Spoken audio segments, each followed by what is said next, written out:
నమస్తే అండి, welcome to పంప కిచెన్. మరి ఈరోజు మనము మన కిచెన్లోనండి గుంట పొంగనాలు చేసుకుంటున్నాము. మరి ఏంటి బియ్యం లేకుండా గుంట పొంగనాలు ఎట్లాగా, దోసపిండి లేకుండా అంటే ఇది వచ్చేసి రాగి పిండి. ఒకసారి చూడండి, ఇది వచ్చేసి సజ్జ పిండి. మనం మొన్న సజ్జ రొట్టెలు అవి చేసుకున్నాం కదా, సజ్జ దోశ. సో ఇది వచ్చేసి సజ్జ పిండి, ఇది వచ్చేసి రాగి పిండి. మరి నేనేం వెజిటబుల్స్ ఏం వేయటం లేదు. ఎర్రగడ్డ, పచ్చిమిరపకాయ, కరివేపాకు. మరి ఎట్లా చేసే విధానం ఏంటి అనేది చూద్దామండి. మరండి నేను ఈ సజ్జ పిండిని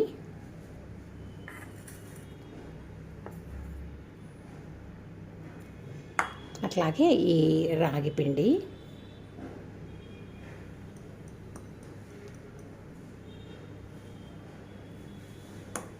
కొంచెంగా ఉప్పేసి, కొంచెమే చెప్పినా కదా, మనకి రాగి పిండి ఉన్నప్పుడు ఎక్కువ ఉప్పుతో పని ఉండదు. వేసేసి ఇంకా మనం నీళ్ళు వేసి కలుపుకుందాము. నీళ్ళు వేసేసి కలుపుకొని ఇట్లాగ అంతా కలిపిన తర్వాత నేను మళ్ళీ చూపిస్తానండి. కొంచెం అన్నీ ఒకేసారి వేసుకోకుండా కొంచెంగా. అంటే నేను ఎందుకు ఈ సజ్జపిండి యాడ్ చేయడానికి ఇష్టపడ్డానంటే, సజ్జ వేసినప్పుడు కొంచెం క్రిస్పీనెస్ యాడ్ అవుతుంది. సో ఆ క్రిస్పీనెస్ కోసం బియ్యం పొడో లేకపోతే అది రవ్వ అలాంటివి వాడకుండా మనం వాటి ప్లేసెస్లో మనం ఈ సజ్జపిండిని రీప్లేస్ చేసుకుంటే కూడా ఆరోగ్యం మంచిది. ఒక వారం అంతా బియ్యం లేకుండా ఒక 1 వీక్ ఏదైనా వెయిట్ లాస్ జర్నీ ఇట్లా పెట్టుకుంటూ ఉంటారు కదా, అట్లా అనుకున్నప్పుడు మన కిచెన్లో ఆ వారానికి సరిపడవన్నీ ఉన్నాయండి. సజ్జలతో చేసినవి, రాగులతో చేసినవి. మీరు ట్రై చేయొచ్చు, ఎవరైనా ట్రై చేయాలనుకుంటే. మరి ఈ విధంగా అంతా కలిపిన తర్వాత మళ్ళీ చూద్దాము. మరి ఇలాగా ఈ మాత్రం థిక్నెస్ తోటి నేను కలిపి పెట్టుకున్నాను కదా. ఇప్పుడు మరి ఆ ఎర్రగడ్డ, పచ్చిమిరకాయలు ఏం చేద్దామనేది చూద్దామండి. మరండి పొయ్యి పైన ఈ విధంగా ఒక ప్యాన్ పెట్టేసుకొని నేను స్టవ్ వెలిగించేసి అందులో తేమ వెళ్ళంగానే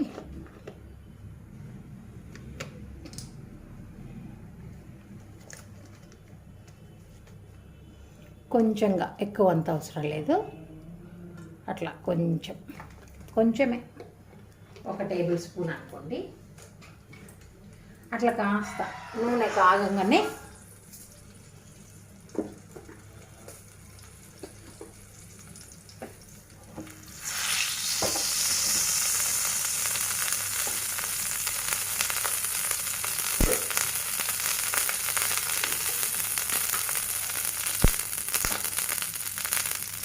కొంచెం ఆవాలు వేద్దాము.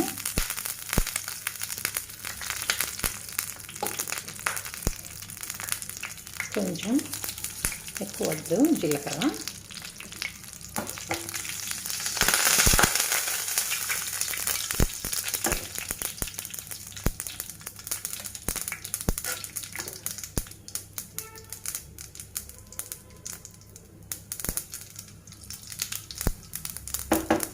శనగపప్పు,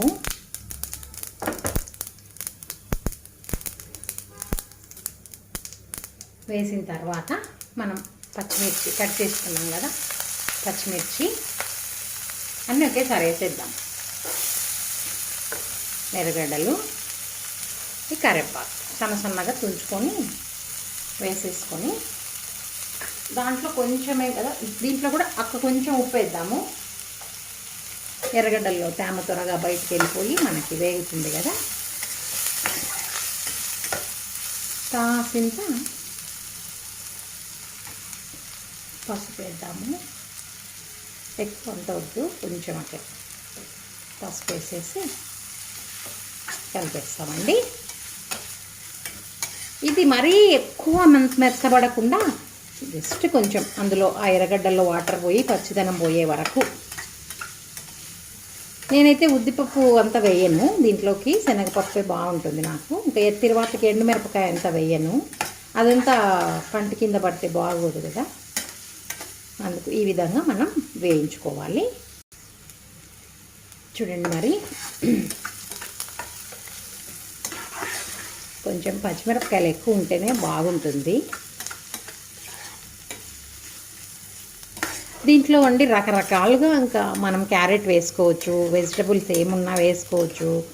తర్వాత కొందరు కొత్తిమీర వేస్తారు, ఉల్లి కోగులు ఉంటాయి, ఉల్లి కోగులు what you say, spring onions కదా, అవి అయితే ఇంకా ఎక్సలెంట్. మాకు చిన్నప్పుడైతే అమ్మ అట్లనే సంత జరుగుతుంది మాకు అక్కడ బేస్తవారం అంటే గురువారం థర్స్డే, అప్పుడు నాన్న ఉల్లి కోగులను తెస్తే వాటితో పొంగనం దోశ ఈ గుంత పొంగనాలన్నీ వేసేవాళ్ళు అనమాట. అట్లా వేసుకోవచ్చు ఏం కావాలంటే అవి. నేనైతే ఈ రోజుటికి అవంతా ఏం లేకుండా ఓన్లీ ఎర్రగడ్డ, పచ్చిమిరపకాయ, కరివేపాకు బాగుంటుంది దీంట్లో అసలు. ఇట్లా మీకు నేనైతే ఒక మోడరేట్గా జస్ట్ ట్రాన్స్పరెంట్ వచ్చేంత వరకు వేయించుకుంటాను. ఎక్కువ అంత అదేంటది వేగిపోయి అట్లా అంతా రానివ్వను, చాలు. ఇంకా చూడండి ఎర్రగడ్డ బాగా ట్రాన్స్పరెంట్గా వచ్చింది. ఈ మాదిరి కన్సిస్టెన్సీలో ఉంటే చాలు. ఎర్రగడ్డలు చూపిస్తాను మీకు, అట్లాగుంటే సరిపోతుంది. ఏమండి ఇప్పుడు ఏం చేద్దాం చూస్తాను అండి. మనం ఈ రాగిపిండి అదే సజ్జలు రాగులు కలిపి పెట్టుకున్నాం కదా, దీంట్లోకి ఇప్పుడు నేను ఈ వేయించుకున్నాను చూసారా, చూడండి బాగా వేగిపోయినాయి. ఇదంతా కూడా దీంట్లో వేసి కలుపుకుందాం. ఇట్లాగా అంతా శుభ్రంగా, మరి పచ్చి పచ్చిగా ఉంటాయి అన్నట్టు నేను వేయించుకున్నాను. కొందరు అట్లాగే పచ్చివి వేసేసుకుంటారు, ఎవరిష్టం వాళ్ళది. బట్ నాకైతే ఇట్లా టేస్ట్ బాగా నచ్చుతుంది కాబట్టి నేను ఈ విధంగానే చేస్తాను. త్వరగా అవుతుంది అనే కానీ దీని టేస్ట్ దానికి రాదు అసలు. మరి ఇంకా ఎవరెవరి ఇష్టాల ప్రకారం వాళ్ళు చేసుకోవచ్చు. టైం ఉంటే సరే, టైం లేదు అంటే అట్లాగే పచ్చియే వేసుకొని వెళ్ళిపోవచ్చు. ఇట్లా మొత్తం ఏమీ కూడా లేకుండా తీసేసినానండి నేను. తీసేసి ఇప్పుడు మనం ఒక గంట తీసేసుకొని బాగా కలబెట్టుకొని, ఇప్పుడు ఇంకా ఏమైనా ఉప్పు తక్కువ ఉంటే బాగా కలబెట్టుకుందాం. ఉప్పు కానీ ఇంకా కొంచెం ఏమైనా నీళ్ళు అవసరపడతాయా, ఎందుకంటే రాగిపిండి మనం కలిపి పెట్టుకున్నాక ఏమవుతుందంటేనండి కొంచెం టైం ఇచ్చాం దానికి అలాగే ఉండడానికి అంటే అది గట్టిపడుతుంది.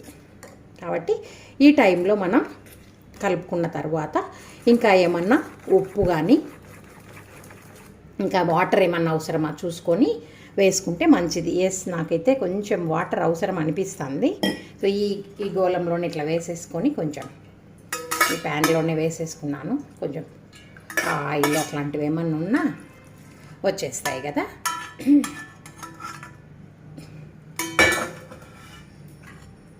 ఇట్లాగా మొత్తాన్ని శుభ్రంగా కలిపేసుకుందాము.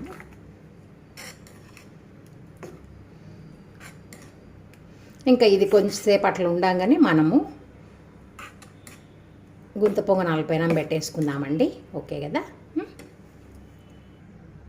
ఇట్లా గుంత పొంగనాల పైన పెట్టేసుకున్నానండి నేను. ఇంకా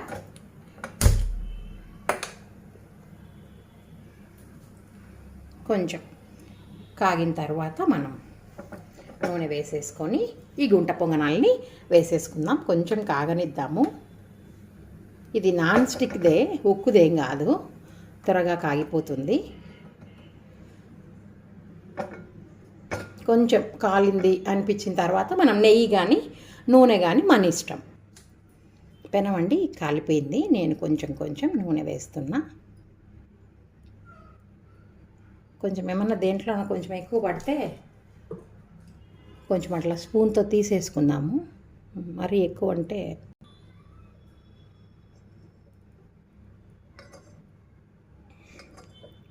నాన్ స్టిక్కే కదా, కొంచెం ఎక్కువ ఏం అవసరం పడదు. ఈ విధంగా నేను అన్నిటికి అట్లా నూనె వేసేసుకొని కొంచెం సేపు అట్లా బాగా హైలో పెట్టేసుకుందామండి.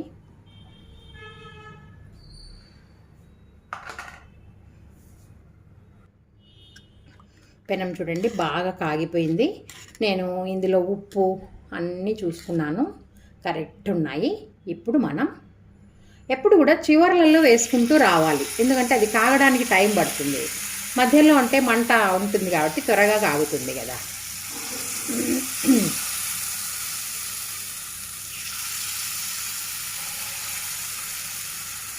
కొంచెం ఒక ముక్కాలు భాగానికి అట్లా వేసుకుందామండి. ఇప్పుడు ఒక చిన్న ప్లేట్ మూసేద్దాము. అట్లా ప్లేట్ మూసేసుకుందాము. మళ్ళీ తిప్పేటప్పుడు చూపిస్తాను. మరండి చూద్దాము.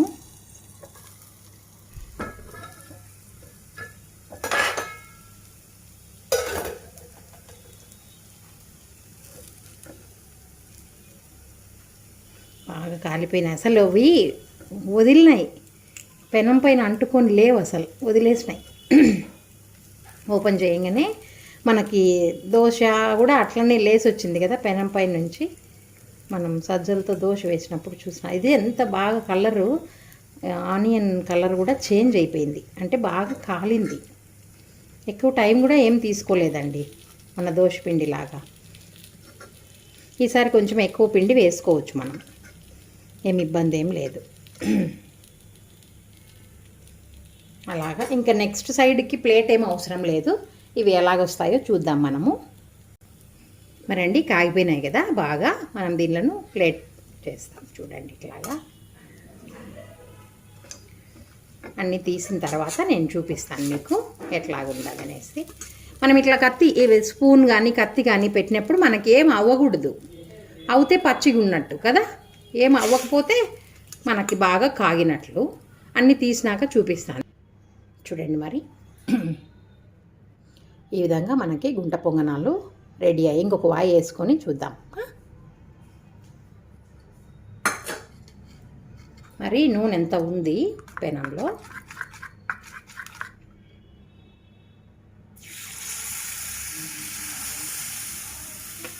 ఇట్లాగా ఏదైనా ఈవినింగ్ స్నాక్గా ట్రై చేయొచ్చు. ఆల్వేస్ మనం దోశ పిండితోనే కాకుండా ఇట్లాంటివి కూడా ట్రై చేసి చూసుకోవచ్చండి. మరి కొంచెం ఉడకడానికి టైం తీసుకుంటుంది కాబట్టి మూత వేసేద్దాము.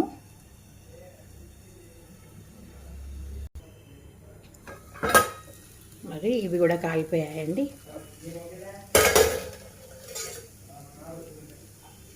సిమ్లో పెట్టుకున్న తర్వాత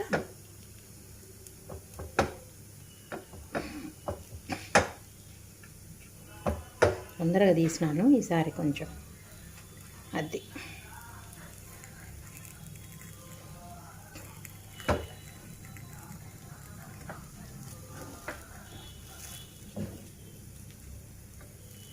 ఈసారి కొంచెం ఎక్కువ వేసినాం కదా, కొంచెం టైం తీసుకుంటుంది. బట్ మనం ఇదంతా ఒక్కొక్కటి చేసేలోపు మిగతావి కాలిపోతుంటాయి, వేసుకోవచ్చు. అందుకే కత్తి తీసుకున్నామంటే ఏమన్నా ఒకవేళ అట్లా అంటుకున్నా అట్లా కట్ చేయొచ్చు కదా, బాగా శుభ్రంగా ఉన్నాయి. చూడు నానే కొద్దీ మీరు గమనిస్తే ఆ బొర్రలు బొర్రలు వచ్చి ఉన్నాయి చూడండి కదా. పిండి నానే కొద్దీ బాగా టెక్స్చరు మారిపోతాను చూడండి, ఇట్లా బొర్రలు బొర్రలు అన్నీ. మనం సజ్జ దోశ వేసినప్పుడు కూడా పెనం పైన వేస్తానే అట్లే వచ్చింది కదా. కాబట్టి ఓన్లీ రాగుల టేస్టే బోర్ కొడుతుంది, లేదంటే కొంచెం అంత నచ్చలేదు, లేకపోతే డిఫరెంట్ టేస్ట్ కావాలా అన్నప్పుడు ప్రతి ఒక్క దాంట్లో కూడా మీకు సజ్జపిండి సూట్ అవుతుంది. ఇప్పుడు జొన్నపిండి ఉంది, అది అసలు టేస్ట్ ఏం ఉండదు రొట్టెకు తప్ప నాకు తెలిసి. అదే మీరు సజ్జపిండి అనుకోండి, రాగి పిండిలో కలపచ్చు, జొన్న పిండిలో కలుపుకోవచ్చు, ఏ దాంట్లో అయినా కూడా అది బాగా సెట్ అవుతుంది. మరి ఇవి కూడా కాగిన తర్వాత ప్లేట్ చేస్తాం బయటికి. మరండి అయిపోయినాయి. మనం ఇట్లా కత్తితో గుచ్చి చూసినామంటే మనకి ఏం రాదు పిండి. ఏమన్నా తగిలిందనుకోండి మళ్ళీ కాసేపు ఉండిచ్చి అట్లా అదే గుర్తు. ఇట్లా బాగా వేగిపోయింది కదా, తీసేద్దాం.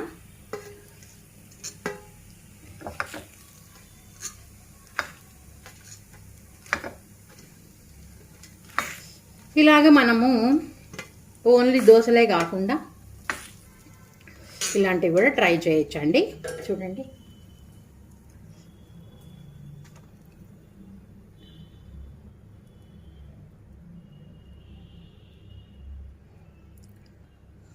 మరి మనం అండి నాకు ఒక్క పిండితో ఒక్క ఐటమే చేస్తే అంత సాటిస్ఫాక్షన్ ఉండదు. మనం ఒక్కొక్క పిండితో 2-3 ఐటమ్స్ చేసుకునేవాళ్ళం కదా. కాబట్టి ఊతప్పం వేయాలని నిర్ణయించుకున్నాను. బాగా కాగిపోయింది పెనం అయితే. దీంట్లోనే అట్లా 2 ఊతప్పాలు వేసుకున్నాము కదా. మరి ఊతప్పానికి కూడా మేమైతే ఇట్లనే వేయించి వేసుకుంటాం. అబ్బా, సో ఎప్పుడైనా 2 ఐటమ్స్ 3 వీలైనన్ని ఎక్కువ చేయడానికే ప్రయత్నం చేయాలా. దీనికేం మూత అట్లాగంతా అవసరం లేదు. షిమ్లో పెట్టుకొని కాల్చుకుంటే సరిపోతుంది. కావలసిన నూనె వేసుకుంటాము, లేదంటే మీరు నెయ్యి వేసుకోవచ్చు. షిమ్లో పెట్టేస్తున్నా, మన ఇష్టం, మన టేస్ట్ని బట్టి 1 స్పూన్ నెయ్యి వేసుకోవచ్చు, లేకపోతే నూనె వేసుకోవచ్చు. ఎక్కువ నూనె కన్జంప్షన్ వద్దంటే నెయ్యి వేసుకుంటే కాస్త నెయ్యితోటే సరిపోతుంది. పెద్ద పట్టదండి వీటలకు, ఈ రాగులకు, మిల్లెట్స్కి, వీటికి నూనె కూడా ఎక్కువ పట్టదు అసలు, వదిలేస్తుంది. మీరే గమనిస్తున్నారా, అట్లా వదిలేస్తుంది కదా. మరి దోశ అయ్యి తిరగతిప్పేటప్పుడు చూద్దాము. మరి చూద్దామండి. బా, అసలు ఎంత సులభమో కదా, ఇన్స్టెంట్గా, ఏం శ్రమ పడకుండా ఎంత ఇన్స్టెంట్గా అయిపోతాయో. అంత హెల్త్ కూడా ఇన్స్టెంట్గా మంచిదండి. మరి మన ఛానల్లో ఉండే రాగుల ఐటమ్స్, సజ్జల ఐటమ్స్ మొత్తం చూసేసి అన్ని ఐటమ్స్ ట్రై చేసి ఎలాగుందో మరి మీరు చెప్తే కదా నాకు తెలుస్తుంది. ఇంకా ఏమైనా సజెషన్స్, ఇది కలిపి ఉంటే బాగుండేదండి, లేకపోతే ఇది తీసేస్తే బాగుండండి, ఇలాంటివి ఏమైనా ఉన్నా సలహాలు సూచనలు పాటిస్తాను, చెప్పచ్చు. మరి ట్రై చేయాలి కదా వాటికంతా. వీడియోస్ అన్నీ కూడా మనకి డిస్క్రిప్షన్లో ఉన్నాయి, చూడండి ఒకసారి. మరండి, మీకు ఇది అయిందా లేదా అనే దానికి ఒక చిన్న టిప్ ఏంటంటే, ఇట్లా మూవ్ అయిపోతుంది చూడండి. ఇట్లా మూవ్ అయిపోయింది అంటే గాట్ ప్రిపేర్డ్ అయిపోయింది అని అర్థం. మరి తిప్పేసి ఒకసారి చూద్దాము. ఆహాహాహాహా, అందము చిందే. బాబా, ఎట్లున్నాయి చూడండి, ఎంత కలర్ఫుల్గా. Very colourful, right. మరి ఇటువంటి అద్భుతమైన ఇన్స్టెంట్ హెల్తీ రెసిపీస్ మరి మీరందరూ కూడా ప్రయత్నించాలి. మరి మనం డిష్ అవుట్ చేసేస్తామా అట్లాగా.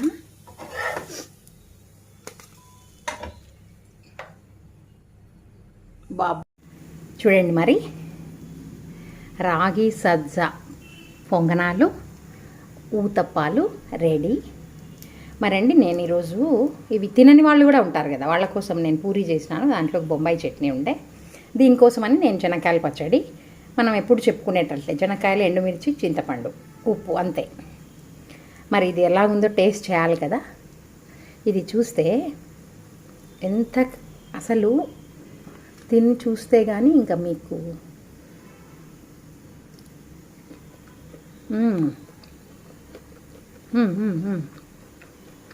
ఇదైతే ఎంత క్రిస్పీగా కనపడుతుంది చూడండి ఒకసారి కదా, చాలా టూ క్రిస్పీ. అట్లాగా కొంచెం అందుకొని బాబా, ఇదైతే చాలా క్రిస్పీగా ఉంది. This is another taste. ఇది కూడా లోపల బ్రహ్మాండంగా ఉడికిపోయిందండి.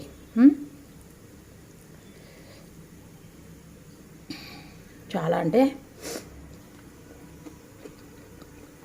చాలా బాగుంది. మీరు కూడా మరి ఈ విధంగా ట్రై చేయండి. ఎప్పుడైనా ట్రై చేశారో లేదో ట్రై చేసి కనీసం రోజులో ఏదో ఒక పూట మనము ఈ రాగులు కానీ సజ్జలు జొన్నలు ఇలాంటివి యూజ్ చేస్తే ఆరోగ్యానికి మంచిది అన్నట్టు.